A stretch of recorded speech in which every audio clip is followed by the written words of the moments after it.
Ya estoy grabando. Pues el tema de hoy es el hecho de que va a existir un bloque norteamericano a la fuerza, eso sí, no es por la voluntad de Canadá ni de México y seguramente no de Groenlandia, pero va a existir un bloque norteamericano. Eh, Estaba comentando con Isma hace rato, antes de que iniciáramos el episodio, que pues hoy, 31 de julio de 2025, se dio una llamada entre Sheinbaum y Trump sobre los aranceles que iban a entrar en vigor mañana, 1 de agosto, para México, que era un arancel general del 30% a todas las importaciones mexicanas.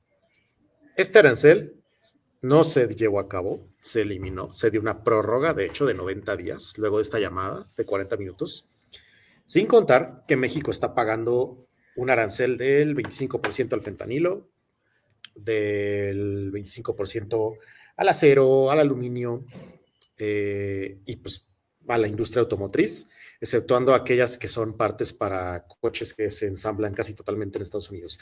Entonces, lo importante aquí es que no se puso el arancel de 30% general a todos los productos de México. Cosa que sí es muy diferente a todas las medidas que ha puesto Estados Unidos, porque ha puesto aranceles a casi todos sus socios comerciales y entran en vigor el 1 de agosto del 2025. Socios importantes como la India, aunque Donald Trump quiere decir que no, pero en el aspecto tecnológico son socios importantes, como Brasil, sobre todo en el aspecto de materia prima de grado alimentario, y también, por supuesto, pues es importante a nivel energético, ¿no?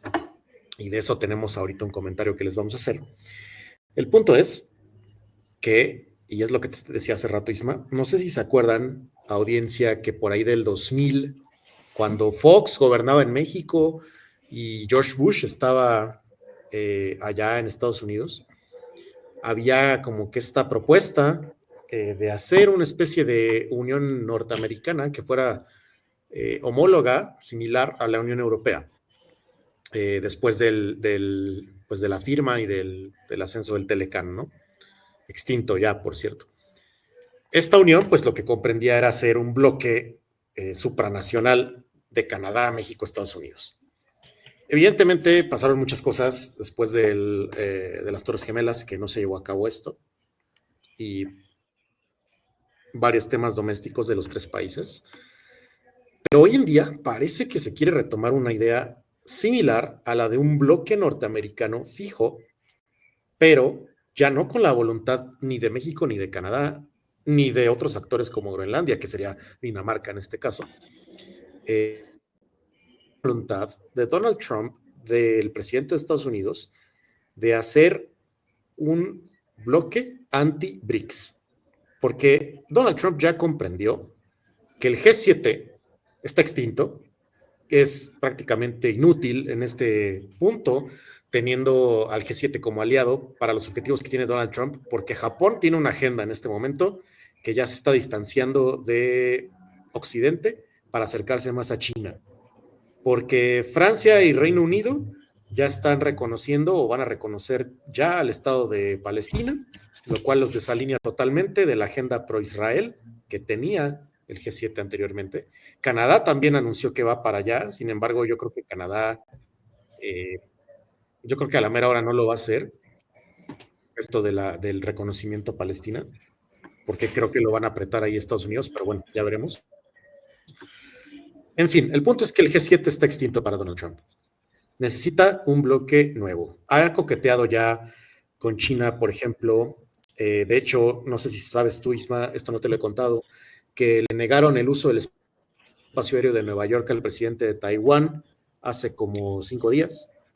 No, eso no Esto me por lo órdenes de sabía. Trump. Buen Sí, chisme, tenía buen que pasar chisme. por ahí su avión y le negaron, Ajá. sí, le negaron el acceso al espacio aéreo.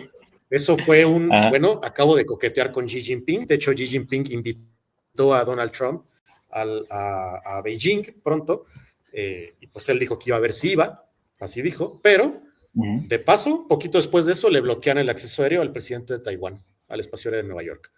Entonces, estamos viendo aquí un bloque que se está, digamos que reconoce al bloque del sur global liderado por China como un igual, ya, por estas medidas que estamos viendo, se aleja del eurocentrismo, de esta visión de la Unión Europea, e intenta hacer una especie de bloque a la fuerza de Norteamérica, incluso neoimperialista, si lo queremos ver así, y está tratando de disfrazarlo, siento yo, con este tema de los aranceles. Está tratando de disfrazarlo porque nos pone los aranceles. Bueno, anuncia que nos los va a poner a México, ¿no? Nos los quita. Otra vez anuncia, nos los quita. Lo hace con el objetivo de, uno, sí, apaciguar su plataforma política, sus bases políticas en Estados Unidos y decir, mira, como estoy asustando a México, pues están trabajando, ¿no? Pero por el otro lado, lo hace para ver qué tanto puede tantear el terreno de México, qué tanto puede literalmente violar la relación y la soberanía que tiene México, para ver si después unos aranceles del 50% o fusión total de la industria fronteriza, de las maquilas de la frontera con la industria del sur de Estados Unidos, o sea, México escoge o quieres este arancel, o unes toda tu maquila del norte para producir armas o cualquier cosa que queramos producir en empresas en Estados Unidos, ¿no?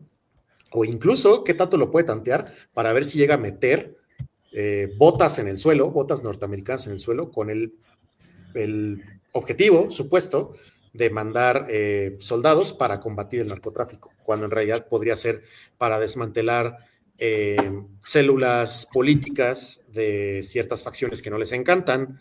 Hemos visto que tienen por ahí el Partido Republicano Mexicano o México Republicano que quieren inaugurar aquí en México. Todavía no tiene registro, es una asociación nada más por el momento, pero podría obtener un registro y tiene dinero de allá, del lobby de Estados Unidos y del lobby de Israel. Entonces, pues yo estoy viendo, Isma, que a mediano o largo plazo podemos tener un bloque así a la fuerza. No sé tú hasta ahora qué opinas de lo que te estoy diciendo. ¿No me estoy debrayando mucho? ¿No estoy debrayando mucho? Fíjate que yo veo un par de cosas. En primer lugar, creo que para Estados Unidos, digo, siempre lo ha sido y seguirá siendo estratégico el tema de México como vecino, al sur de su frontera, evidentemente, y al norte Canadá, donde hay cada vez más rispidez en la relación, más fricción. Creo que no es de sorprender que en este momento México esté recibiendo ciertos golpes blandos, por decirlo así, o en zonas blandas, como lo puede ser el tema del crimen organizado, como lo puede ser el tema de su economía, el tema financiero, que también hubo ahí ese como escándalo, ¿no? Hace unas semanas, de que si había lavado o no había lavado en ciertas instituciones financieras de México, ¿no? Bien sí. reconocidas. Y bueno, mientras todo eso se pueda aclarar, no se puede aclarar, lo que sí queda claro es un esquema, ¿no? El esquema de actuación, de procedimientos, en el cual pienso yo, como habíamos mencionado en un episodio anterior, que esto representa ser como las formas en que se está jugando un apalancamiento de negociación, ¿no? Evidentemente, las negociaciones entre países, cuando se trata de sus intereses y sobre todo en temas geopolíticos y de primer orden para su seguridad nacional, no se resuelven en una llamada de 2 horas, ¿no? Son eventos que se van desarrollando, son estires y aflojes que a veces son muy duros, ¿no? Porque no solamente implican una llamada y una amenaza o así va a estar la cosa y te aclichingas o te aclimatas, sino que va a ser una cuestión de decir, ok, hemos avanzado hasta acá, hay que empujar más. Y lo hemos visto porque la estrategia de Trump con el tema de aranceles, ahora sí que como a manera de masterclass, todos han tenido que ir a correr a la sumisión, es la realidad. O sea, Sí. todos los países más o menos han tenido que ir a negociar, han tenido que ir a ceder. A Trump le está saliendo su juego. Nadie podría decir que no le está saliendo el juego que planteó. En realidad, el juego que se está planteando por parte de esas fichas que se están moviendo en Estados Unidos nos dice que efectivamente México es importante para poder satisfacer la demanda de los Estados Unidos en cuestión de su economía, como muchas veces ha sido y como ya lo ha sido en el pasado, pero esta vez creo que además de eso se requiere un aseguramiento geográfico, que no habíamos visto suceder desde la Guerra Fría posiblemente y ni siquiera nos habíamos enterado, ¿no? Pero esta vez es como muy evidente, creo que en este punto el mundo ve totalmente normal que un país ponga bases militares en el otro, si es su zona de influencia, y de ahí podemos ver el caso, por ejemplo, de Filipinas, donde hay bases estadounidenses, ¿no? Militares cerca de China, por obvias razones, ahí están pues bien sedimentadas dichas bases, justamente también en Afganistán, en Irak, porque pues bueno, en medio de los dos países está Irán, y no me extrañaría que este fuese el caso también en México. No digo que haya un tema de bases militares, porque también creo que ahorita una cuestión que se debe considerar, independientemente de que ese fuese el objetivo, si es que lo fuera, es que hay un sentimiento de mayor nacionalismo en México, del que había hace 15 años quizá, ¿no? Y me refiero sobre todo a las bases morenistas o este sentimiento de orgullo nacional o nacionalismo que se impregnó, estés de acuerdo o no con Andrés Manuel López Obrador y con ese gobierno que inició el sexenio pasado y este es la segunda vuelta de Morena, sí hubo un despertar de conciencia nacional, como orgullo Sí. nacional, como de volver a exaltar lo que es ser mexicano, el simple hecho del tema de la comida, el tema de cómo somos de fiesteros o el tema de cómo nosotros estamos recibiendo gente, ¿no? Que está tratando de encontrar un mejor espacio para vivir, incluyendo estadounidenses que consideran que Estados Unidos ya no es viable para ellos en cuestión de sus creencias, en cuestión de su forma de pensar, etcétera. eh, pues han llegado a la Ciudad de México, ¿no? Y de ahí, pues también todo este tema de gentrificaciones y marchas, etcétera. Esa respuesta de esas marchas de gentrificación y hasta cierto punto también de no dar acceso ya a más extranjeros, es una demostración del sentimiento nacionalista del cual estoy hablando.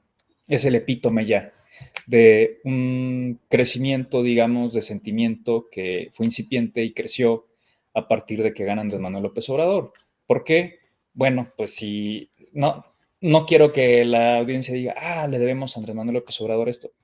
Sí. Significa que hubo un catalizador para que eso que todos traemos dentro simplemente ebulliera o ya fuera dando pasos más largos, ¿no? Pero es evidente que también el gobierno se ha interesado en México por acrecentar este sentimiento nacionalista. De ahí el que realmente la popularidad de Claudia Sheinbaum sea alta. De hecho, Muy alta. déjame confirmar quién fue. Está al No me acuerdo. 80%, creo, 79% su Uh -huh. aprobación. Y efectivamente, o sea, incluso Joseph Stiglitz, que es un economista, no recuerdo si ganó el premio Nobel hace unos años o estaba en vías de, pero es uno de los economistas más importantes que hemos tenido a nivel global, porque ha definido gran parte de la toma de decisiones de cómo se llevó la economía hace pues, unos años, ¿no? Hace más de una década, etcétera. Y sus perspectivas, evidentemente, o los descubrimientos de estos economistas suelen influir en la toma de decisiones de políticas públicas económicas tanto en los países occidentales como sus apuestas, digamos, de política exterior respecto al comercio internacional o respecto a la economía global. Y justamente mencionó que la verdad es que Claudia Sheinbaum lo ha hecho bien. Ha hecho bien en lidiar con Trump como lo ha hecho, según él, a como puede saber o tener información, sea la que tenga, ¿no? Seguramente más que nosotros para ser economista y analizar de manera profunda cómo ha sido esa negociación de ida y vuelta desde que entra Trump y empiezan estos jalones y estirones. Vuelvo a repetir que México no está en la posición de exigencia aquí, pero México está en una posición conveniente, que tampoco representa ser una posición de debilidad. No es lo mismo una posición de debilidad que una posición sentada en la mesa de negociación desfavorecida. Es conveniente si Sí. sabes dónde estás pisando y si sabes que estás dispuesto a dar o que estás dispuesto a pedir. Siempre tendrás posibilidad de hacer una buena negociación, no importa tu postura, en el sentido de tu capacidad de apalancamiento. Mientras sepas utilizar, te va a ir bien. Entonces, creo que en términos generales, Estados Unidos, como bien dices, está pisando terreno para poder saber dónde se puede, dónde todavía no se puede, porque es la forma más práctica de ir avanzando los planes y los proyectos. Eso se hace en cualquier ámbito político, en cualquier estructura política, desde partidos políticos hasta asociaciones civiles, etcétera. Cuando es algo que va a ser una acción controversial, lo primero que es soltar el anzuelo. Después de que sueltas el anzuelo y ves la reacción emocional de la audiencia, o de la gente, del pueblo, de lo que puedes medir como población, posteriormente actúas y si la acción es demasiado dura, vas a dar pasos para atrás hasta que la gente se empiece a adaptar a la idea. Entonces, en este caso, creo que hay una idea, sí, de influenciar más el ámbito de las relaciones bilaterales entre México y Estados Unidos para poder hacer de México, digamos que, una zona segura para el comercio entre los Estados Unidos y como una forma de asegurar o tener paz mental, por decirlo así, como país, de que hay suficiente mano de obra que puede llegar en cualquier momento cruzando la frontera, porque se requiere, como ya lo habíamos mencionado en el podcast pasado, que hay suficiente materia prima en la disposición de ser utilizada, porque evidentemente pues, va a haber comercio, y sobre todo que vaya a haber un punto de seguridad inquebrantable, porque de eso va que realmente confíes en lo que aquí se produce para que se mande allá. Y por último, que estés dispuesto a implementar un proyecto bilateral, como bien dijiste, ya sea de comercio, de manufactura o producción, que parezca que es tan suave la ida y vuelta en esta cadena de suministro que ya es prácticamente la misma región integrada, ¿no? Esa es la idea, por ejemplo, con la cual nació la Unión Europea, con sus asegúnes en el sentido de sus buenos logros y con también muchos trompicones que evidentemente la hacen un gigante de pies de barro en muchos sentidos. Pero en el sentido extenso, sí, para Estados Unidos es más fácil. Es más fácil porque es el único de la cuadra, es el más grande, es el que lleva más tiempo jugando el juego, de la influencia y también de la operatividad. Entonces, en mi opinión, aquí México no creo que vaya a resistirse demasiado, así como estábamos comentando antes de empezar a grabar, como Brasil, quien sí está Lula da Silva buscando la confrontación directa, por así decir, o empeñándose en rescatar la soberanía de Brasil, que tuvo que ceder un tanto porque estaba lleno, de esto no se habla demasiado, pero cuando Lula da Silva esta vez estuvo encarcelado, etcétera, y Bolsonaro, que de derechas y muy cercano a los republicanos estadounidenses, iba por la otra vuelta, prácticamente hubo una negociación también. Seguramente la hubo para que Lula pudiera llegar a tomar el poder, pero después se volteó. Si nos fijamos en cómo Lula da Silva inicia su mandato, era muy, digamos que suave con los Estados Unidos respecto a lo que ellos necesitaban, él accedía. Y de un tiempo para acá, Lula da Silva se ha puesto en el papel de, digamos, desdecirse quizá o dejar de reconocer que actuaba de esa manera porque era necesario actuar de esa manera. Y hace no muchos meses, incluso me acuerdo que no fue a la reunión de los BRICS, que porque se le una pierna, tuvo un accidente o no me acuerdo qué. Pero ve el cambio de postura, incluso en el mensaje político de Lula, cuando ahorita ya está incluso dejando de exportar a los Estados Unidos barriles de petróleo o hay esta suerte de réplica, ¿no? De castigos económicos, arancelarios, y si no te doblegas, pues te va más duro con el garrote.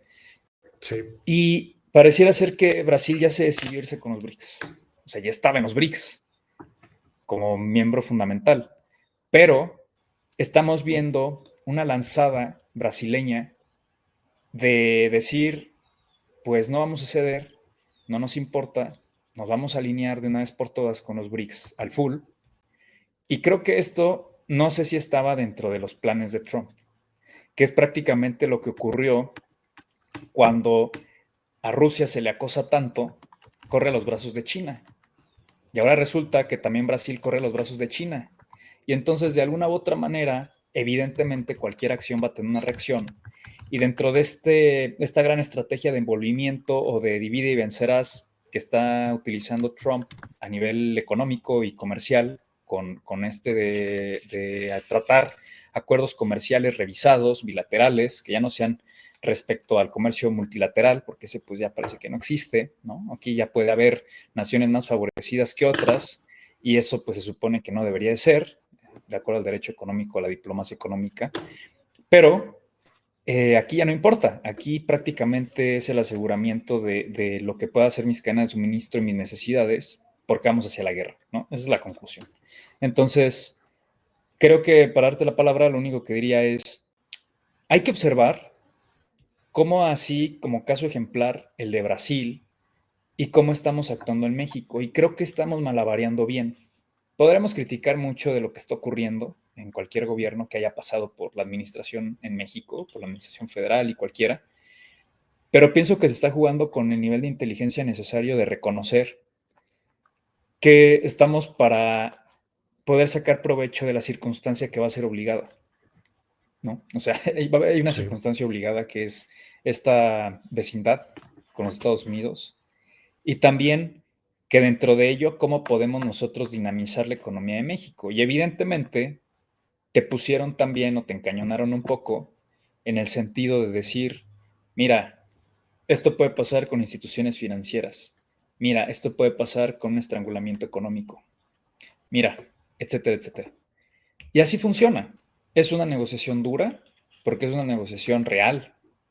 Es una negociación que está tomando el cariz de algo definitivo, porque evidentemente si se llegan a dar pasos más avanzados de integración económica, que pueden ser totalmente ciertos y reales, lo vamos a ver en los siguientes meses, años, necesitas ir en serio porque no vas a poner dinero en otro país si eso no va a perdurar legalmente, en el sentido de que tú tienes que cuadrar a la casta política, por decirlo así, de cualquier país, para saber que no importando si está este partido o el siguiente, va a haber un acuerdo que se tiene que respetar bilateralmente entre dos países. Y yo creo que eso es lo que está haciendo Estados Unidos a nivel global, pero sobre todo con México, evidentemente. Y lo tiene más difícil con Canadá, porque creo que los canadienses realmente ahorita son más beligerantes que nosotros. Y Sí. están jugando su propio juego. Digo, el primer ministro canadiense, la realidad es de que es un hombre de capitales, no es un hombre de negocios. El señor tiene una carrera en la industria financiera, en el sentido público, internacional, y sabe que los capitales mandan, sabe que el sentido financiero de la economía en este tipo de sistema capitalista financierista es superior. Entonces, no está jugando contra cualquiera Trump, recordando además que Canadá tiene abundancia de recursos naturales que van a ser sumamente necesarios para los Estados Unidos. Entonces yo veo incluso a veces más peligro en el tema de Canadá que con Estados Unidos, con México, perdón, en cuestión de cómo puede llegar a ser esa negociación. Lo demás creo que es una cuestión que simplemente es como mostrar a veces el garrote por parte de Estados Unidos respecto a los grupos criminales o etcétera. No sé hasta dónde vayan a ser operativos esos planes, ¿no? O esas lanzadas que aparentemente se están como que perfilando. Pero lo que sí creo es que el sentido último de cualquier acción hoy por hoy en Estados Unidos y lo que se está dejando ver, al menos a ojo de cara a la galería, digamos que todos nos podemos enterar por una declaración, por un tuit, etcétera, es este sentido de amalgamiento, de poder integrar a México y a los Estados Unidos como pues una sola región, como bien lo mencionaste al inicio. O sea, sí se está perfilando todo para que la economía sea lo suficientemente dinámica como para confiar en la economía mexicana, como un motor, digamos que es un auto y tiene un doble motor, ¿no? Tienes tu motor de gasolina y tienes un pequeño motor que no es tan pequeño, que opera a la par, y entonces traes doble combustión y quizá traigas doble potencia. Y yo lo dejaría así. Y pues no sé si tú quieras comentar algo más. Sí, pues mira, mucho se habló sobre este famoso North Belt o el Cinturón del Norte, que es esta iniciativa y Canadá para incrementar su intercambio de bienes, también para afianzar su infraestructura digital, intercambio de tecnología entre ambos países, evitando por completo evitando el paso de bienes a través de Estados Unidos, o sea, haciéndolo por rutas marítimas. Vaya, si es del sur de México a Canadá, pues sí, parte en carretera por México, pero pues se manda a Canadá vía marítimo y también usando redes ferroviarias de ambos países. Este North Belt se cree, todavía no estamos seguros porque pues Mark Carney tiene que venir a México. Mark Carney va a venir a México, no ha dicho cuándo, pero tiene que venir antes de que se haga la firma de este supuesto acuerdo, en el cual pues evitarían totalmente a Estados Unidos. De hecho, si esto se firma, pues son considerables. O sea, estamos hablando de millones de dólares en impuestos. Según estoy leyendo, son 60 millones de dólares lo que cobró Estados Unidos en los últimos 5 años al intercambio de bienes en Canadá a través de sus carreteras y de todo esto, ¿no? 69 mil dólares, es mucho. Entonces, esta medida del North Belt, no estoy seguro yo si se va a llevar a cabo, si te soy honesto, no estoy seguro si se va a firmar, porque al final tanto Sheinbaum como Carney estuvieron de acuerdo en que iban a replantear la idea o a reformularla o a hacerle reingeniería después del 1 de agosto, después de la entrada en vigor, de los... Entonces, yo creo que más bien aquí Mark y Claudia también leer bastante lo que está haciendo Donald Trump, que es lo que estamos discutiendo, y decir, bueno, vamos a ser absorbidos. O sea, no, tal vez no literalmente, no es como que vaya a ondear la bandera estadounidense en el Zócalo, aunque no es imposible, pero pues es el que vayamos a ser absorbidos como está títere. ¿Qué podemos obtener nosotros a cambio o cómo podemos hacer el mejor acuerdo posible para que nuestras economías pues sigan manteniéndose relativamente soberanas, pues uniéndonos? Ahora sí que el enemigo de mi enemigo es mi mejor amigo. Entonces, de esta forma podemos presionar al gobierno de Estados Unidos a que no nos apriete la mano, no nos haga tanta manita de puerco y podamos tener un mejor trato para nosotros también. Porque al final entienden sus respectivas fortalezas, ¿no? Estados Unidos, ¿qué tiene ahorita? Se le está acabando su poder demográfico, o sea, me refiero al poder blanco estadounidense, acabando también los recursos naturales realmente. Si tú ves el grado de explotación que tienen en las reservas petroleras del Golfo de México del lado de Estados Unidos, pues está, me parece que al 85% de explotación, algo así, que no es nada, es mucho, 40, algo así. Entonces, Estados Unidos sabe, o más bien México sabe, que su fortaleza es, uno, sus recursos estratégicos a los que Estados Unidos quisiera tener acceso, y tiene también el bono demográfico. Actualmente las que más se reproducen, por así decirlo, que más tienen hijos o que son más jóvenes, pues es la latina, especialmente la mexicana, y ya eso también está la pakistaní, la de Bangladesh, la hindú, la de la India. Entonces, somos una potencia biológica, por así decirlo, que le va a hacer falta cuando venga la eventual confrontación con China por sobrevivir y seguir siendo el hegemón militar, al menos. Y Canadá, por el otro lado, pues sí, también a recursos naturales muy interesantes. Con el deshielo también viene el acceso al Ártico también, no por nada quieren comprar Groenlandia, pero imagínate ya con Canadá, o sea, sería todo ese pedazo del deshielo que hay ahí, llenas de recursos, y también tiene la relación con cierta parte de Europa, específicamente en la Commonwealth, en el Reino Unido, por la parte financiera bursátil, que eso es lo que Estados Unidos quiere de Canadá. Acceso a los recursos, al agua también, porque están llenos de agua, si lo comparas con medio Estados Unidos y todo México, Canadá es así el paraíso para agua dulce, y la relación buena que todavía tiene para aprovechar esa relación y pues tratar de financiar proyectos que garanticen los intereses de Estados Unidos, ¿no? Entonces, lo que, o más bien estamos en la época, ahora sí, se acabó, ya lo hemos dicho aquí, se acabó desde hace años el proyecto de globalización, estamos ante bloques soberanistas, muy nacionalistas. El catalizador aquí en México fue López Obrador, pero te aseguro que después de que salga el gobierno de Sheinbaum, si el proyecto de Morena no queda otra vez, que va a ser sí o sí de corte más nacionalista que el de Morena, incluso a la derecha podría ser, depende de cómo jueguen sus cartas los lobbies y sus intereses aquí. Estamos en esta política nueva de bloques, los países ya no les interesa hacer esta mega globalización, el único que le interesa más o menos es a China, y porque sabe que con esto China podría llenar el vacío que está dejando Estados Unidos, que ya hemos tocado aquí.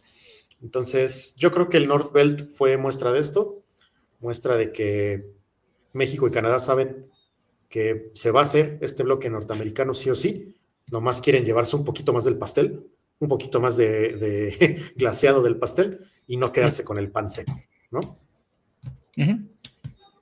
Sí, pues mira, yo también lo que considero es que algo que no se ha discutido es hasta dónde toda esta reconfiguración de país, por decirlo así, en su política interna en Estados Unidos y también su política exterior respecto a otros países y etcétera, están de acuerdo los demócratas.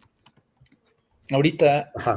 ha venido cayendo la popularidad de Trump bastante, incluso dentro de sus propias bases MAGA.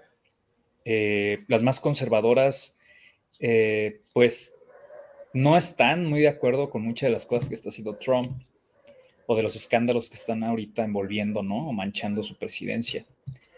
Es bien interesante porque muy posiblemente las intermedias las ganen los demócratas, en mi opinión. Si las cosas siguen como van, si ocurre un desastre financiero en los mercados y económicamente global, una recesión que no habíamos visto de ese nivel ni siquiera en 2008, pues no sé hasta dónde va a resistir la popularidad de Donald Trump.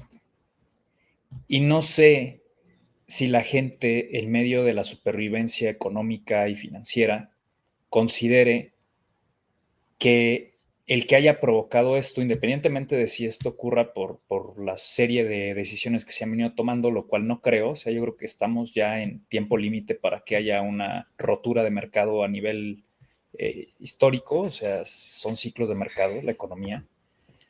Pero el hecho de que haya caído, digamos que junto con toda esta serie de cambios, más necesarios, menos necesarios, lo que sea, la percepción de la gente común, a eso voy, de la persona que no conoce quizá mucho de política, de economía, de geopolítica, etcétera. ¿Cuál sería su respuesta más humana, más inmediata respecto al sentir de quién nos metió aquí? ¿Por qué llegamos aquí? Y si algo tienen los demócratas, muy bien, es un sistema de propaganda. En mi opinión, son muy buenos comunicadores. Y sí, les fue muy mal, evidentemente, con Trump en respecto a cómo fueron arrasados, etcétera. Pero también creo que ahorita no pueden estar no sabiendo qué hacer.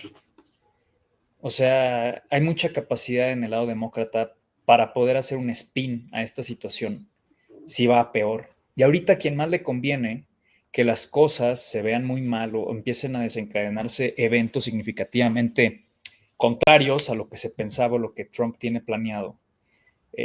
Y te digo, más allá de su voluntad o de quien sea, hay cosas que van a posiblemente ocurrir, como lo puede ser una recesión económica que se está asomando a nivel mundial, de esta inflación, que es lo peor que puede ocurrir en cualquier economía. Y yo creo que ahora sí que el canario en la mina va a ser Europa, en mi opinión. Vamos a ver cómo se maneja ese discurso y cómo se promueve una cierta postura, una percepción que apoye el sentir de la gente respecto a una incomodidad, una inconformidad, hasta un reclamo contra los republicanos o contra Trump. Y creo que nadie, o sea, todos vemos ahorita que es tan fuerte, obviamente, la influencia de Trump, porque pues, es un presidente que está gobernando con, pues con un guante de seda, entre comillas, pero adentro trae una mano de hierro. Y lo que estamos viendo es que hay tanta disrupción que si digamos, esta suerte de detonaciones calculadas y de sustitución, ¿no? De piezas, no sale bien algo, la factura que se les va a pasar, pues va a ser política, evidentemente, en las intermedias. Y eso le daría la posibilidad a los demócratas de después contender para regresar a la presidencia. No lo veo descabellado, ¿eh? No lo veo Sí. descabellado porque pienso que todo lo que se requiere para poder interpretar la realidad son unos lentes. Todos vamos usando lentes en esta vida para interpretar lo que ocurre y esa interpretación ocurre desde las emociones. Y si alguien viene y me pone unos lentes tales o cuales, muy posiblemente mis emociones van a cambiar respecto a lo que percibo. Bueno, no es lo mismo pasar hambre como ciudadano de un país que está siendo golpeado y con el orgullo nacionalista de pensar que pues al menos tenemos la dignidad, aunque coma menos, por un año o dos, quizá, a que ocurra durante 5, 10, 15 años. Es muy diferente. Y Sí. es más diferente todavía si te están contando que eso nunca tuvo que haber sido. Entonces, yo creo que los demócratas, todo el mundo los da por vencidos y pienso que justamente cuando estos son fenómenos de masas, que cuando la gente está tan segura de algo, es cuando está a punto de cambiar. Cuando las cosas no son tan certeras, en mi opinión, más o menos sabes qué está ocurriendo o tienes chance de atinarle a las cosas. Pero cuando ya todos tienen un consenso, lo más probable es que la cosa cambie. Y en mi opinión, muy posiblemente vamos a ver una complicación en el corto plazo, quizá, de todo este tema o conjunto de variables que no sea muy favorecedor para el presidente Trump.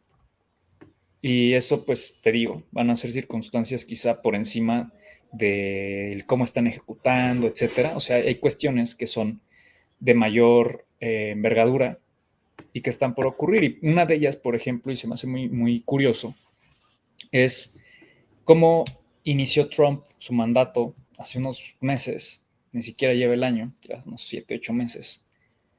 Y respecto a Rusia y a China, ¿quiénes se llevan mejor con China realmente? Los demócratas. Sí, los demócratas, totalmente. ¿Quiénes se llevaban peor con Rusia antes de Trump? Los demócratas. Y hoy estamos viendo un Trump más complaciente con los chinos. Y un Trump Sí. que está a punto de cambiar las circunstancias con Rusia en lo concreto. Entonces, realmente la pregunta que valdría la pena hacer es, ¿el presidente está siendo presionado? ¿Por qué el cambio tan radical de postura en un par de cosas tan importantes?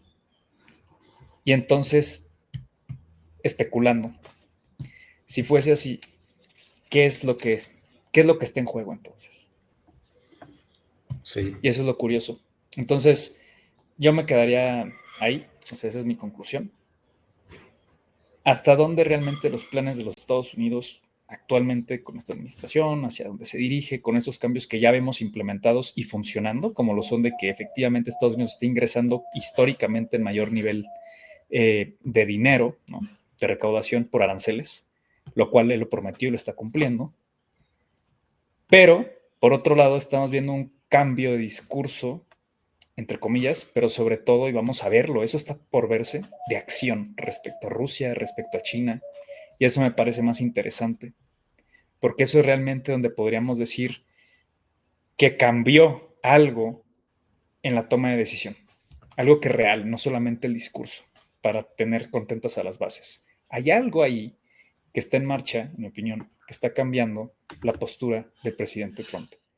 Vamos a ver qué es, vamos a ver si no es solamente esta forma de estrategia o táctica en donde para confundir al enemigo, para poder hacer una mejor negociación, pues cambias, ¿no? O te camuflas a hacer lo que dijiste que ibas a hacer, que no ibas a hacer y lo que sí ibas a hacer siempre no y al revés.